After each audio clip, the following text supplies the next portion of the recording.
Bible என்னை பத்தி என்ன சொல்றது தெரியுமா?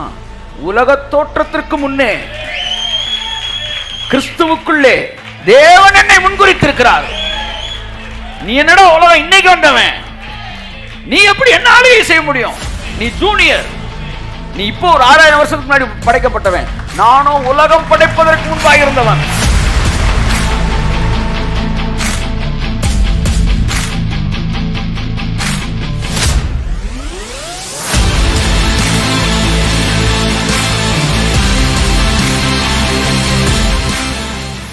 நாம் அதிலே தான் நம்பிக்கையுடையவர்களாக இருக்க வேண்டும்.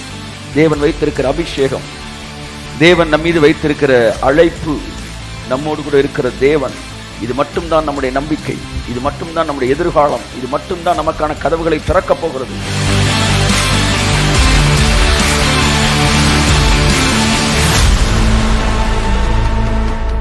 தேவனுடைய ராஜ்யம் கண்ணுக்கு தெரிவது போல இந்த பூமியில் எஸ்டாப்ளிஷ் ஆக போற நாட்களுக்கு நீங்கள் வந்திருக்கிறீர்கள். இந்த உலகத்தின் வர்ணத்தை மாற்றக்கூடிய இடத்திற்கு நாம் வந்திருக்கிறோம்.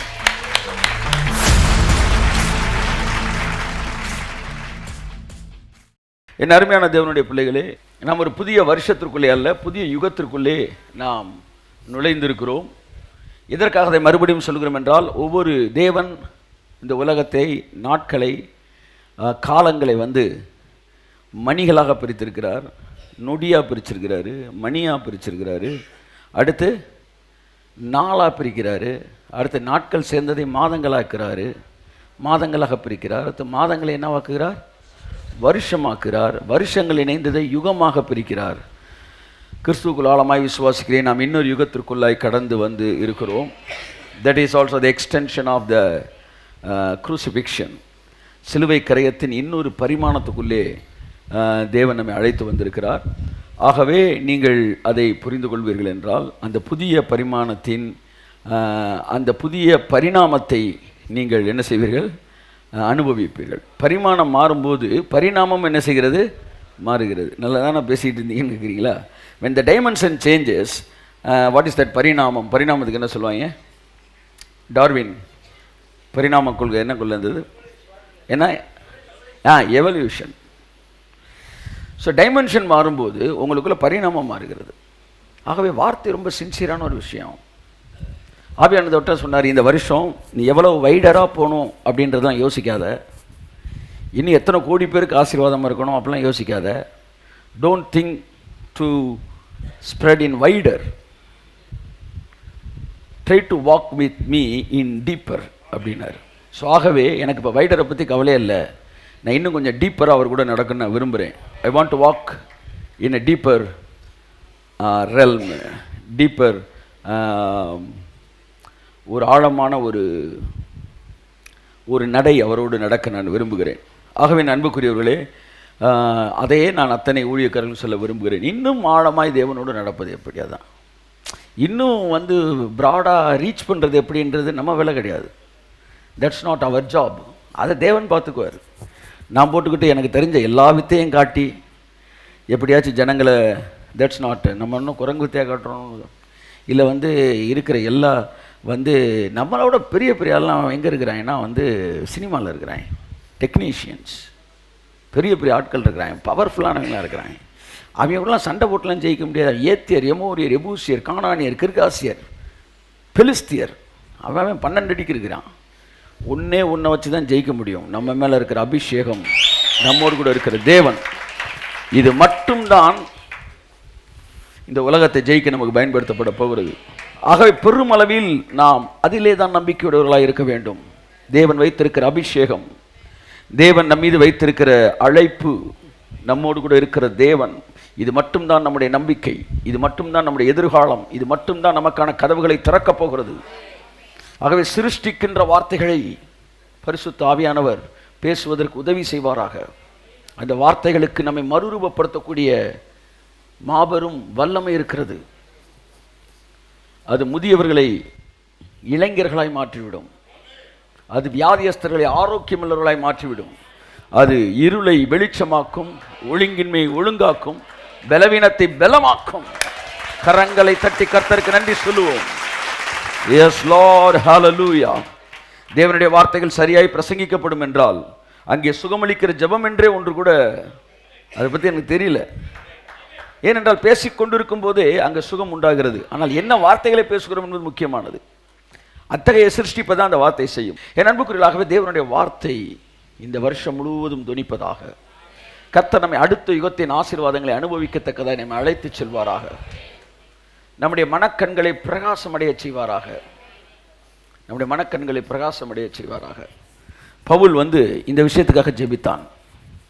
அவருடைய மகா மேன்மையான அந்த கிருபையின் ஐஸ்வர்யத்தை ஜனங்கள் கண்டுகொள்ள வேண்டும் என்றும், கிறிஸ்துவை மரித்தோரிலிருந்து உயிரோடு எழும்ப பண்ணி அவரிடத்தில் நடப்பித்த தம்முடைய வல்லமையின் மகா மேன்மையான மகத்துவம் இன்னது என்பதை நாம் அறிந்து கொள்ளத்தக்கதாய் நமக்கு பிரகாசமான மனக்கண்களை தேவன் தந்துருள வேண்டும் என்று பவுல் ஜெபித்தார்.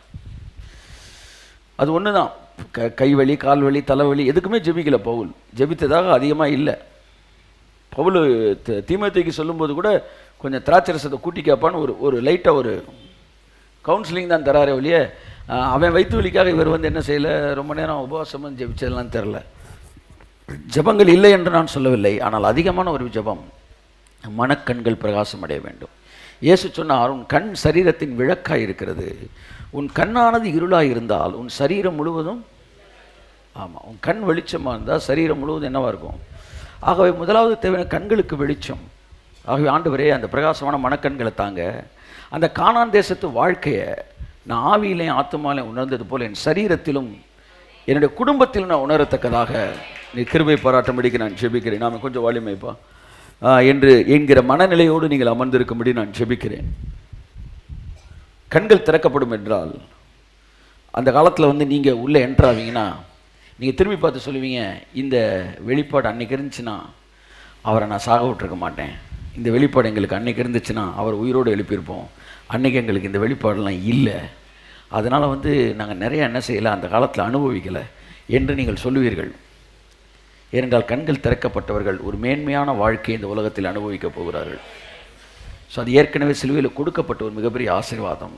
அதை ஆகவே காலத்தை தாழ்த்தாமல் கண்கள் பிரகாசம் அடைவதற்காக பிரதர் கெனத் ஹேகின் தன்னுடைய வாழ்க்கையிலே 14 வருஷம் எபேசியரில் 2ஆம் அதிகாரம் நினைக்கிறேன், இந்த பிரகாசமான மனக்கண்களை தந்துருள வேண்டும் என்று உங்களுக்காய் வேண்டிக் கொள்ளுகிறேன் என்கிற பவுலின் ஜெபத்தை கை வச்சு 14 வருஷம் ஜெபம் பண்ணாராம். அதனால தான் அவர் பேசுகிறப்பெல்லாம் பேசுகிற இடத்துலலாம் கண்ணு பிரகாசமாகுது. அவருடைய ஏக்கம், விருப்பம் மக்களுடைய கண்கள் பிரகாசம் அடைய வேண்டும் என்பது. என் அன்புக்குரியவர்களே, ஒரு புதிய யுகத்தை குறித்த பார்வையை கர்த்தர் நமக்கு தருவாராக. This is the visible kingdom, the beginning of the visible kingdom. தேவனுடைய ராஜ்யம் கண்ணுக்கு தெரிவது போல இந்த பூமியில் எஸ்டாப்ளிஷ் ஆக போகிற நாட்களுக்குள் நீங்கள் வந்திருக்கிறீர்கள். இந்த உலகத்தின் வர்ணத்தை மாற்றக்கூடிய இடத்திற்கு நாம் வந்திருக்கிறோம்.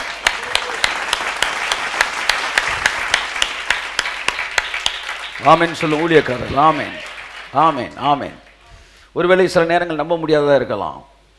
ஆனால் ஒரு 10 பேர் 12 பேர் போய் பார்த்துட்டு வந்தாங்க காணான்னு. இந்த 12 பேர் பார்த்துட்டு வந்தாங்க பாருங்க. அவர் 2 பேர் அதில் வேறே ஆவி உடையவர்களாக இருந்தார்கள். அதனால் இந்த ஊருக்குள்ளே இருந்தவன் பேசுனதுக்கும் இந்த 2 பேர் பேசுனதுக்கும் நிறையா என்னடானா அவன் காணான் பார்த்துட்டான். இப்போ நீங்கள் பேசுகிறதுக்கும் மற்றவன் பேசுகிறதுக்கும் வித்தியாசம் இருக்குன்னா என்ன அர்த்தம்னா, நீங்கள் அந்த யுகத்தை பார்த்துட்டீங்கன்னு அர்த்தம், அந்த லைஃப்பை பார்த்துட்டீங்கன்னு அர்த்தம், வியாதி இல்லாத உலகத்தை நீங்கள் பார்த்துட்டீங்கன்னு அர்த்தம். இயற்கைக்கு அப்பாற்பட்டது பரலோகத்தில் ஒரு சித்தம் செய்யப்படுகிறது போல பூமியில் ஒரு சித்தம் செய்யப்படுகிறதை நீங்கள் பார்த்து விட்டீர்கள் என்றால் நிச்சயமாக எல்லோரை போல உங்களால் பேச முடியாது. கர்த்தருனை ஆறுதல் படுத்துவார், தேற்றுவார் என்பதை பெரும் நாட்கள் பேசிக்கொண்டிருக்க முடியாது. உங்களுடைய ஆத்மாவிலே, உங்கள் ஆவியிலே அவ்விதமாய் நீங்கள் பேச முடியாது. இன்றைக்கு தேவன் உங்களை ஆறுதல் படுத்துகிறார் என்றால் என்ன சொல்ல வரீங்க? நாளைக்கு மறுபடியும் பிரச்சனை வருமே, நாளைக்கு மறுபடியும் உங்களை ஆறுதல் படுத்த வேண்டுமா? தேவனிடத்தில் வியாதியை நான் விளக்கப் போகிறேன் என்று சொன்னபோது யார் சரீரத்திலிருந்து என்கிற எண்ணம் எனக்குள் எழும்பியது. எலும்பிய மாத்திரத்தில் பதில் வந்தது, சரீரத்தில் இருந்ததில்ல, இந்த உலகத்திலிருந்தே நான் வியாதியை விளக்கப் போகிறேன். The final destination, the final success, the final God's plan, இந்த உலகத்தை பரலோகமாய் மாற்றுவது. ஏனென்றால் உலகத்தை ஜெயிப்பான் என்கிற வாக்குத்தத்தம் மட்டும் கொடுக்கப்படவில்லை, உலகத்தை சுதந்திரிப்பார்கள் என்கிற வாக்குத்தத்தம் கொடுக்கப்பட்டிருக்கிறது. ஜெயிக்கிறேன்னா ஜெயிச்சுட்டு எங்கேயோ ஓடிடு, சுதந்திரிக்கிறேன்னா அங்கேயே இருக்கிறது. என் அன்புக்குரியவர்களே, இந்த உலகத்தை குறித்த மனநிலை மிகவும் அவசியம். இந்த 2 பேர் அதை பார்த்த உடனே அவர்கள் பேச்சு வார்த்தை எல்லாம் வேற மாதிரி இருந்துச்சு. இந்த 9 மீதி இருக்கிற ஒரு 7.5 லட்சம் பேர் ஏழ்றைகள் உட்காந்துருந்தாங்க. இவங்களால் எதையுமே நம்பவே முடியல. தேவனை பார்த்தவர்கள், தேவனுடைய காட்சிகளை பார்த்தவர்கள் நம்ப முடியாததைத்தான் பேசுவார்கள். ஒன்று ஜோம் பண்ணணும். நம்ம என்ன செய்யணும்? மேலே வரணும்னு தான் ஜோம் பண்ண மொழி, அவனை கீழே இருக்கணும்னு ஜோம் பண்ணக்கூடாது. ஆமாம், கிருபையை பேசுகிறதுக்கு ஒரு குரூப் நம்மளை கீழே இருக்கணுன்றாங்கன்னா, நம்மளை கீழே இருக்கக்கூடாது, நீ தான் மேலே வரணும். என் அன்புக்குரியவர்களாகவே தேவன் மனக்கண்களை திறப்பாராக. இந்த காரியங்களை கிரிட்டிசைஸ் பண்ணுறதுக்கும் அதை எக்ஸாமின் பண்ணுறதுக்கான நேரம் கிடையாது. இது வாழ்க்கை சம்மந்தப்பட்டது. வாரம் வாரம் இங்கே உட்காந்து கேட்குறது நம்ம லைஃப்பை மாற்றணும். நம்ம வாழ்க்கை கேள்வி தான் ரொம்ப அவசியம். Obligatory wisdom. தேவன் நமக்கு சொல்லுவதெல்லாம் ஆப்ஷனல் விஸ்டம் கிடையாது, ஆப்ளிகேட்டரி விஸ்டம், வாழ்க்கையை மாற்றக்கூடியது. ஆகையால் தான் அவர் சொன்னார், பிரயோஜனமானதை உனக்கு போதிப்பேன். ஏதோ விஷயம் தெரியணுன்றக்கா நீங்கள் நம்ம பேசக்கூடாது. இங்கே வரும்போது ஜனங்களுக்கு பிரயோஜனமானதை பேச வேண்டும். அந்த புது உலகம், இச்சிக்கப்படத்தக்க அந்த தேசம், எத்தனை பேர் இச்சிக்கிறீங்க அந்த தேசத்தை? ஆமென். அப்படி உலகத்தை பார்க்க எத்தனை பேர் விரும்புகிறீர்கள்? ஆமென். நீ சுத்தமாக வேண்டும் என்று விரும்புகிறாயா என்று கேட்டார். 38 வருஷம் வியாதியாக இருந்தவன், ஐயா எனக்கு ஒரு நல்ல பெட்டு வாங்கி கொடுங்கன்னு கேட்காம போனான். நல்ல வேலை. இன்றைக்கி நம்ம ஆறுதலின் செய்திகள் எல்லாம் எப்படி இருக்குன்னா, ஐயா ஒரு பெட்டு வாங்கியிருந்தாங்க, 2019 உங்களுக்கு பெட்டு தருவார், இந்த வியாதியோடே நீ கொஞ்சம் சுகமாக இருந்துக்கலாம், 13 உனக்கு ஒரு ஆயின்மெண்ட் வாங்கி தருவார். என்னைக்கு தான் வியாதி டோட்டலாக சரீரத்தை விட்டு போகணும்னு நீங்கள் விரும்ப போகிறீங்க? இந்த உலகத்தை என்னைக்கு நீங்கள் ஜெயிக்கணும்னு முடிவெடுக்க போகிறீங்க? எவ்வளவு காலம் இந்த உலகத்திலிருந்து சண்டை போட தெரியாத கடைசி அந்த கேடயத்தை வச்சு இப்படி தடுப்பான் பாருங்க. இப்படி தான் கிறிஸ்துவம் இன்னைக்கு என்ன செஞ்சுக்கிட்டு இருக்கு? வாழ்ந்துக்கிட்டு இருக்கு. அதாவது டிஃபென்சிங். பெரிய சோதனையில் கர்த்தர் என்ன பாதுகாத்துட்டாரு. போடுறா, இவன் எஸ்கேப் ஆகிட்டானா? நீ எஸ்கேப் ஆக உன்னை கூப்பிடலப்பா, அவன் போய் சாட்சி சொல்லணும், நான் எஸ்கேப் ஆகிட்டேன்னு அவன் சாட்சி சொல்லணும். பேதுருவே, இந்த கல்லின் மீது என் சபையை கட்டுகிறேன், பாதாளத்தின் வாசல்கள் உன்னை மேற்கொள்வதில்லை. தமிழில் அந்த அடிமைத்தன ஆவியோடய பண்ணிட்டாங்களா என்னன்னு தெரியல. பாதாளத்தின் வாசல்கள் உன்னை மேற்கொள்வதில்லைன்னா உன்னை தாக்கும், ஆனால் உன்னை ஜெயிக்க முடியாது, அப்படி அர்த்தமாயிருது. ஆனால் இயேசு சொன்ன மூல மொழிபெயர்ப்பில் அப்படி இல்லை. அவன் அடிக்கிற அடியில் நீ என்ன செய்ய மாட்ட? சித்திர மாட்டடான்னு சொல்லலை அவர். நீ அடிக்கிற அடியில் அவன் நிற்க மாட்டான், அப்படி தான் சொன்னார். உன்னுடைய தாக்குதலுக்கு முன்பாக பாதாளத்தின் வாசல்கள் உனக்கு முன்பாய் நிற்க முடியாது. கை தட்டுங்க. God has called us not for defense but to offense. For offense. தாக்குவதற்கு அழைக்கப்பட்டிருக்கிறோம், காத்துக்கொள்வதற்கு அல்ல. எத்தனை வருஷம் பாட போகிறோம்? என்னை தப்புவித்து. பாவம் பாட்டு எப்படியே எஸ்கேப் ஆகியே போயிட்டுருக்கு. பரவாயில்ல, சில நேரம் சிச்சுவேஷன் சாங்கு அப்படியே விட்டுருணும். வருஷம் ஃபுல்லாக இழுத்துக்கிட்டே தெரியக்கூடாது. தப்பு வித்தார் கர்த்தர். ஆமேன்.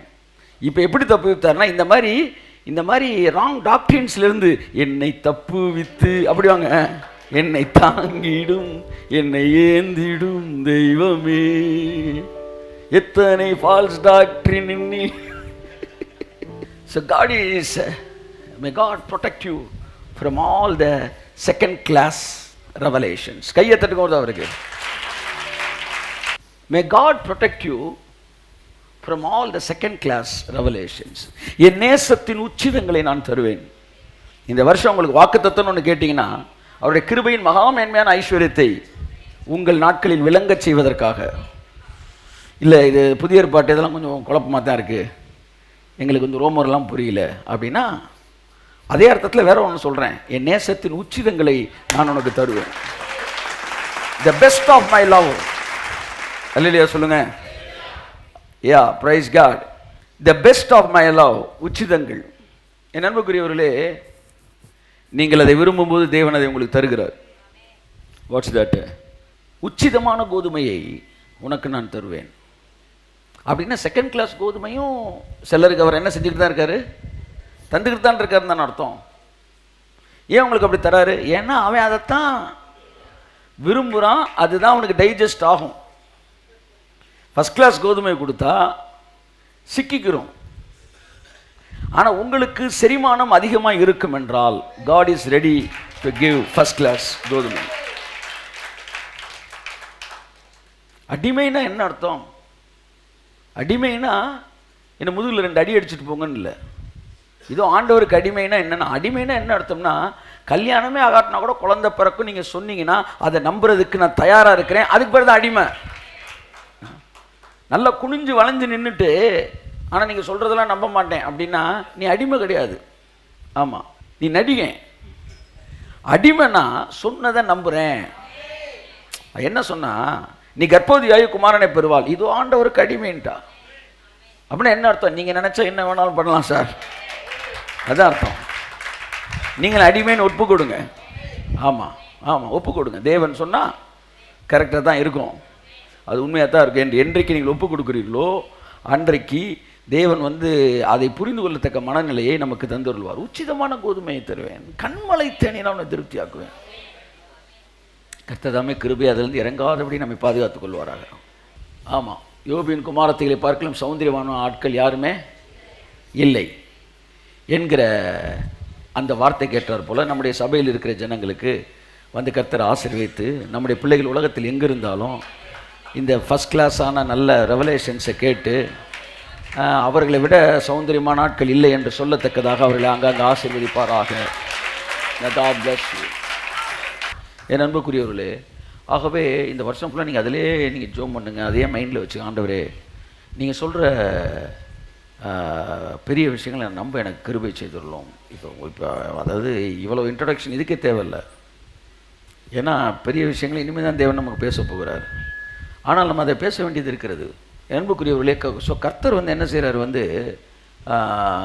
தேவன் பேசுகிற வார்த்தைகளை அங்கீகரிக்கக்கூடிய மனநிலையை பரிசுத்த ஆவியை நமக்கு தந்துருள்வாராக. இயேசு கிறிஸ்து நாமத்தை உங்களை ஆசீர்வதிக்கிறேன். இந்த வருஷத்துக்குள்ள நுழையும் போது தேவன் சொன்ன வார்த்தையை கனெக்ட் பண்ணியே இந்த வருஷத்தில் எல்லா புதன்கிழமையும் நான் பேச விரும்புகிறேன். எல்லா புதன்கிழமையும் அந்த அந்த அந்த தேவன் என்ன சொல்கிறாருன்னா, நான் அந்த தேர்டு பார்ட் ஆஃப் அந்த வாரில் நான் காலை என்ன செய்கிறேன், வைக்கிறேன். எப்படி யோர்தானில் கால் வச்சப்போ பிரிஞ்சிச்சோ அப்படி தேவன் பூமியில் அந்த அந்த ஆஃப்டர் குருசிஃபிக்ஷன் அந்த கால் வைக்கும்போது உலகம் வேறு ஒரு ரூபத்துக்குள்ளாய் மாறுகிறது. எஸ், அதற்காகத்தான் தேவன் நம்மை வைத்திருக்கிறார். சிருஷ்டியானது தேவ புத்திரர்கள் வெளிப்படுவதற்கு பட்டு காத்திருக்கிறது. ஏகமாய் தவித்து பிரசவ வேதனைப்படுகிறது, காத்திருக்கிறது. தேவ புத்திரர்கள் வந்தால் தான் இந்த உலகம் என்ன செய்யப்படும், மறுபடியும் தன்னுடைய பழைய நிலைமைக்கு திரும்பும். இந்த ஃபாலன் வேர்ல்டு, இந்த ஃபாலன் பேர்டன், இவைகள் நம்மை மதிமயக்கி வைத்திருக்கிறது. தேவன் தாமே அதிலிருந்து நம்மை விடுதலையாக்குவாராக. கர்த்தர் அதிலிருந்து நம்ம விடுதலையாக்குவாராக. இந்த இடத்துல நான் திடீர்னு இப்போ இந்த மாதிரி ஒரு பேண்ட் ஷர்ட்டில் பிரசங்கம் பண்ணிகிட்டு இருக்கேன். நான் திடீர்னு இந்த அரச கட்டில் எம்ஜிஆர் ஒரு ட்ரெஸ்ஸை போடுறாரு பார்த்தீங்களா, அப்படியே பாவாடை மாதிரி போட்டு உள்ளே பேண்ட்டு போட்டு அந்த மாதிரி போட்டு நிற்கிறேன். என்னடா நல்லா இருந்தார், ஏன் இப்படி ஆகிட்டாரு அப்படின்னு நினைப்பீங்களே.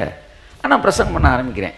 ஆனால் பிரசங்கமே உள்ள ஏன்னா பாதி ஏறும் பாதி, ஏன் இப்படி நல்லா தானே இருந்தார் இப்படி ஆகிட்டார், இப்படி யோசிச்சுக்கிட்டே இருக்கிறீங்க. அன்றைக்கி பிரசங்கம் அடுத்த வாரம் அப்படியே வரேன், கொஞ்சம் நேரம் யோசிப்பீங்க, அப்புறம் செய்திக்குள்ளே வந்துடுங்க. 3வது வாரம் 4வது வாரம் 5வது வாரம் 6வது வாரம் வருஷம் ஃபுல்லாக அப்படியே வந்துக்கிட்டே இருக்கிறேன்னு வச்சுக்கோங்க, ஒரு 6 மாதம். அதுக்கப்புறம் நீங்கள் இப்படி பார்ப்பீங்களா, யோவான் 3ஆம் அதிகாரத்தை எடுத்துக்கொள்ளும் அந்த பாவடையை போட்டு அந்த ஒரு இதில் பிரசங்கம் பண்ணிகிட்டு இருக்கிறேன். 3ஆம் அதிகாரத்தை எடுப்போம்னா நீங்கள் ரொம்ப சீரியஸ் ஆகும். அப்படிதான் எடுப்பீங்க. என்ன சார்னா பழகிட்டீங்க, என்ன சார்னா பழகிட்டீங்க. இப்படி தான் பிசாசு உங்களை வியாதியை காட்டி, மரணத்தை காட்டி, பயத்தை காட்டி, கடனை காட்டி, தரித்திரத்தை காட்டி, இதுதான் உலகம், இதில் தான் நீ வாழ்ந்தாகணும், உலகம்னா இப்படித்தான் இருக்கும் என்று சொல்லி உங்களையும் என்னையும் வஞ்சித்து மதிமயக்கி வைத்திருக்கிறான். That is wall convinced mind. அதனால் அத்தனை பேரும் அடிமையாக திரிகிறோம். அவன் சொன்னதை ஏன் கேட்குற எவனுமே இல்லை. அப்ப இன்னும் இந்த அடிமைகள் புதிதாக புது உலகத்தை பத்தி பேசுறாங்க அப்படின்னு. அப்ப ஏன் என்கிற கேள்வி இங்கு கேட்காமல் வாழ்க்கை இல்லை. என் அன்புக்குரியவர்களே, God is the creator of this world. அங்கிருந்து வருவோம். தேவன் தான் இந்த உலகத்தை சிருஷ்டித்தார். என்னுடைய கேள்வி, உங்களுடைய அத்தனை வெளிப்பாடுகளும், உங்களுடைய அத்தனை தரிசனங்களும், உங்கள் அத்தனை தீர்க்க தரிசனங்களும், உங்களுடைய அத்தனை கனவுகளும், உங்கள் அத்தனுடைய வெளிப்பாடுகளும் ஒரே ஒரு லென்ஸின் வழியாகத்தான் பார்க்கப்பட வேண்டும். அந்த லென்ஸில் அது கரெக்டாக தெரிஞ்சாதான் அந்த தீர்க்க தரிசனம் சரி. அந்த லென்ஸில் அது கரெக்டாக தெரிஞ்சாதான் அந்த பிரசங்கம் சரி. அந்த லென்ஸில் கரெக்டாக தெரிஞ்சாதான் அந்த தரிசனம் சொப்பனம் எல்லாம் சரி. அந்த லென்ஸ் என்னன்னா, கர்த்தர் நல்லவர், கர்த்தர் நல்லவர், தேவன் நல்லவர். இதுதான் உங்கள் வாழ்க்கையிலே நீங்கள் பெற்றுக்கொள்ள வேண்டிய வெளிப்பாடுகளிலே பிரம்மாண்டமான வெளிப்பாடு. நான் ஆராதிக்கிற தேவன் நல்லவராயிருக்கிறார். இந்த வெளிப்பாடு பெற்றவனை இது ஸ்ட்ராங்காக அவங்க மனசில் இருந்துச்சுன்னா, வந்து நேற்று இரவு ஒரு தூதன் வந்தான், வந்து உனக்கு வியாதியை கொடுக்குறேன்னு சொன்னான் போது அது உள்ளே வராது. தூதனே வீட்டுக்கு வந்தாலும் யாருப்பா நீ, அவனை சங்கிலியை போட்டு கட்டி போடுறாங்க. இருந்த கொஞ்ச நேரத்தில் நான் வரேன், இல்லை நான் கிளம்புறேன். கிளம்பலாம் முடியாது, இடம் மாதிரி வந்திருக்கிற நீ என்று உட்கார வச்சு பேசிடுவீங்க நீங்க. ஏன்னா எனக்கு தெரியும் கர்த்தர் நல்லவர், அவர் கிருபை என்றும் உள்ளது. ஒரே ஒரு விஷயத்தை உங்கள் இருதயம் ஆழமாய் ஆணியடித்தது போல பதித்துக் கொள்ளுங்கள். நீங்கள் ஆராதிக்கிற தேவன் நல்லவர், நல்லவர், நல்லவன் சொல்லிட்டு இப்போ உங்க சரீரத்திற்கு வியாதியை பாருங்க, 2 செகண்ட்ல இயேசு நாமத்தை கர்த்தர் நல்லவர். உங்க குடும்பத்தில் ஒரு பிரச்சனை, கர்த்தர் நல்லவர். என்னைக்கு கர்த்தருக்கும் நடந்துகிட்டு இருக்க சம்பவத்துக்கும் சம்பந்தமே இல்லைன்றத நீங்க கண்டுபிடிக்கிற இடத்துக்கு வரும்போது தான் உங்க மூளை அப்படி எந்திரிக்குது, அப்படி எந்திரிக்குது. சிலுவையில் பிசாசை கொன்னுட்டார்ல, சுயத்தை ஞானஸ்தானத்தில் அழிச்சிட்டார்ல, கொஞ்சம் அப்படி எந்திரிச்சு நிமிர்ந்து நில்லுங்க. அப்படி நிமிர்ந்த பிறகுதான் பாட்டு வரும். உலகம் பிறந்தது எனக்காக, ஓடும் நதிகளும் எனக்காக, மலர்கள் பிறந்தது எனக்காக, அப்பா மடியை விரித்தார் எனக்காக. இதெல்லாம் கூணு நிமிர்ந்த பிறகுதான் உலகம் எனக்குன்னு தோணும். இப்போ இந்த வருஷத்தோடைய பாட்டம் என்னன்னா, உலகம் உன்னுடைய உலகம். இதைத்தான் திரும்ப திரும்ப கர்த்தர் பேசுறாரு. உலகம் ஓ உலகம்டா, டே நான் ரத்தம் சிந்தினது இதை வாங்கி உன் கையில் கொடுக்கறதுக்கு. அப்படியே ஓரமா வாழ்ந்துட்டு ஃப்ளைட்டை பிடிச்சிட்டு மேலே வந்துடுறது கிடையாது. நீ பரலோகத்திற்கு வருவதற்கு கொஞ்சம் இருதயத்தை நல்லா பிடிச்சுக்காங்க. நீ பரலோகத்துக்கு வருவதற்கு ரத்தம் தேவையில்லை. சரி, தேவைன்னு வச்சா வச்சுக்கோங்க, அது செகண்டரி, அப்படி வச்சுக்கோங்க. ஏன்னா பஞ்சாயத்தை கூட்டாதீங்க. இப்போ என் நோக்கம் வேற. ஆனால் பூமியை பிசாசு கையிலேருந்து பிடுங்கிறதுக்கு தானே நான் இவ்வளோ வேலை பார்த்தேன். இன்னைக்கு நிறையா சர்ச்சு எஸ்கேப் பண்ணுறதுக்கே சொல்லித்தராங்க. அடியை எப்படி தடுக்கிறது ஒத்துக்கிட்டீங்களா? அம்புட்டு செய்தி கேளுங்க. விழுகிற அடியில் எப்படி தப்பிக்கிறது, பாவத்தை ஜெயிப்பது எப்படி. ஜெயிப்பது என்ன அர்த்தம்? ஜெயிப்பதுன்னா என்ன? ஒருத்தன் நிற்கிறான், அவனை அடின்னு அடித்து அவனை ஃப்ளாட் ஆகிட்டா தானே ஜெயிக்கிறேன்னு அர்த்தம். இவன் சொல்கிறான், அவன் அடிக்கிறப்ப ஓடிடு, அடி வாங்கி ஓடிடு, அதுதான் ஜெயிக்கிறதுன்றான். சரி சார், பாலிய இச்சைக்கு விலகி ஓடுங்க, ஒத்துக்கிறேன். வியாதிக்கு, வேதனைக்கு, அப்போ ஜெயம்ன்றதே இங்கே எஸ்கேப்பா இல்லை அவனை காலி விடுறதா? தேவனால் பிறந்த எவனும் உலகத்தை ஜெயிப்பான். கரங்களை தட்டி கர்த்தருக்கு நன்றி சொல்லுங்க. தேவன் உங்களை என்னையும் உலகத்தை ஜெயிப்பதற்கு வைத்திருக்கிறார். உலகத்தை ஜெயிச்சா என்ன அர்த்தம்? இந்த உலகத்தை இரத்தத்தை சிந்தி ஜெயித்து நம்முடைய கரங்களில் தேவன் கொடுத்த பிறகும் வியாதியையும் வறுமையும் வேதனையும் ஏன் அழிக்காமல் இன்னும் வைத்திருக்கிறீர்கள்? இன்னும் அவனுடைய ராஜ்யம் நடக்கிறது என்பதை நீங்கள் ஏற்றுக்கொள்கிறீர்களா? இல்லை என்றால் அடித்து தகர்த்து வேறொரு நினைவு சின்னத்தை உருவாக்குங்கள். இந்த உலகமும் உன்னுடைய குடும்பமும் கிறிஸ்துவினால் ஜெயிக்கப்பட்டதும் சம்பாதிக்கப்பட்டதும் உண்மை என்றால், தேவனுடைய ராஜ்யம் வீட்டில் இருக்கிறது உண்மை என்றால், அவனுடைய நினைவு சின்னம் என்கிற காய்ச்சலும் அவனுடைய நினைவு சின்னம் என்கிற பல்வலியும் தலைவலியும் ஓ வீட்டில் எதுக்கு இருக்குது? இயேசுவின் நாமத்திலே தகர்க்கப்படுவதாக. கரங்களை தட்டி எல்லாத்தையும் மாத்தினார். ஏன்னா என் ஆட்சி வந்து விட்டது என்பது உனக்கு என்ன செய்ய வேண்டும்? தங்கள் ஆட்சி வந்தோன்னு ஒரு வெறியாட்டம் ஆடுவாங்க பாருங்க, ஒரு வெறியாட்டம். நான் கேட்குறேன், உங்கள் ஆட்சி வந்து எவ்வளோ நாள் ஆச்சு? ஒரு தடவை கூட உங்கள் வெறியாட்டத்தை காணமே. ஆனால் அவருடைய வெறியாட்டம் ஆரம்பமாக இருக்கிறது யுகத்தில். அவருடைய ஆசீர்வாத வெறியாட்டம். ஆமென். பிசாசின் கிரியைகளை அழிக்கக்கூடிய வெறியாட்டம்.